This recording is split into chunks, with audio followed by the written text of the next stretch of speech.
Hey guys, welcome back to Learning Scratch. Today I'll be giving a brief overview of some basic navigations you will need to know when using Scratch. First thing we're going to do is come up here and drop down this box. Okay, it's going to have your username on it. We're going to go down and click My Stuff. This is going to bring us to our list of projects that we have ever created throughout our entire use of Scratch. If you scroll down here, you can see all the projects that you have created, as well as the shared projects, unshared projects, and your studio.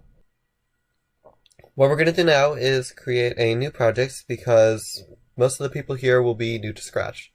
So we're going to come up here to the top right corner of My Stuff and click New Project.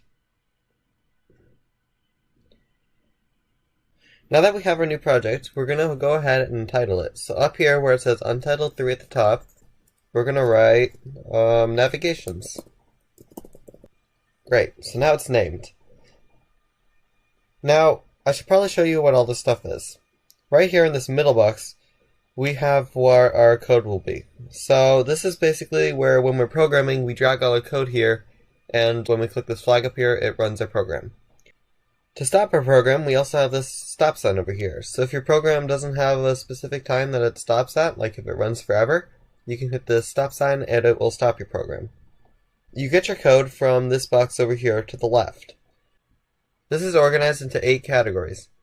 We have the motion, looks, sound, events, control, sensing, operations, variables, and my blocks.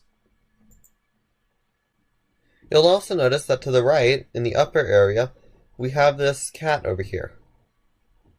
This is our sort of view. It's what the person sees when they're playing our project. So, if they were to see this project, all they would see is this cat standing still. Below that, we have our sprites.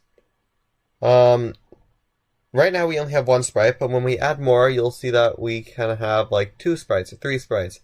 And they will be organized into these areas down here, right? So, the sprites are basically objects. They're pictures, things that can move around and do stuff in our projects. If we assign them a picture, like this cat over here, they will be visibly shown, and you can see it in the project. Over here, this new sprite that I created is invisible, and I'll get more into depth in that in the next videos. Today I'm just going to show you the navigations to make this short. Along with that, we also have the backdrops to the right over here. The backdrops is basically just a background template that does not move. It stays put, it can be seen, but it won't really move around or do much.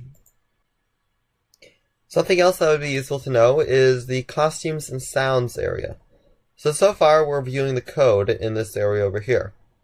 If we go up here to these tabs, and as you can see we have code selected right now, if we click on costumes, we can see the costume of our current sprite.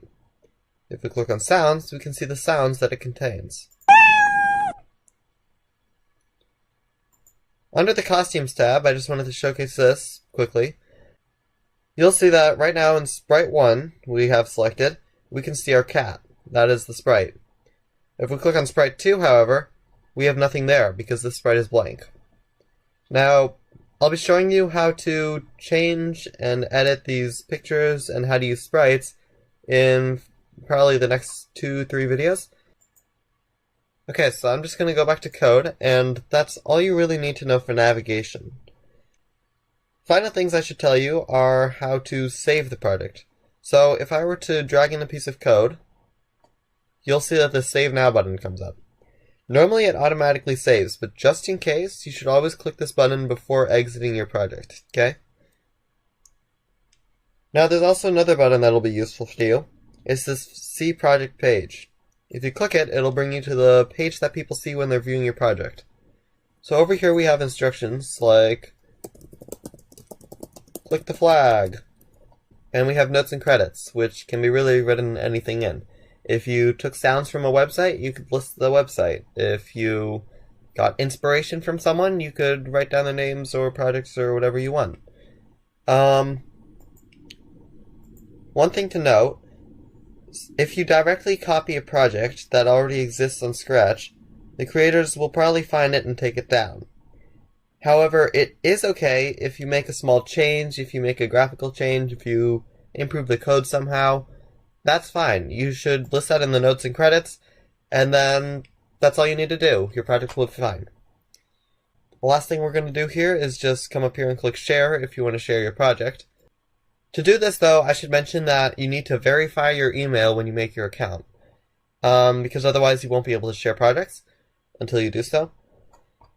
But yeah, that's all you should really know about Scratch for now, and in the next video I will be teaching you guys a little bit about backgrounds and how to make them and how to edit and stuff. So, thank you guys for watching. Please like and subscribe, I might as well ask for that, and I'll see you guys in the next video.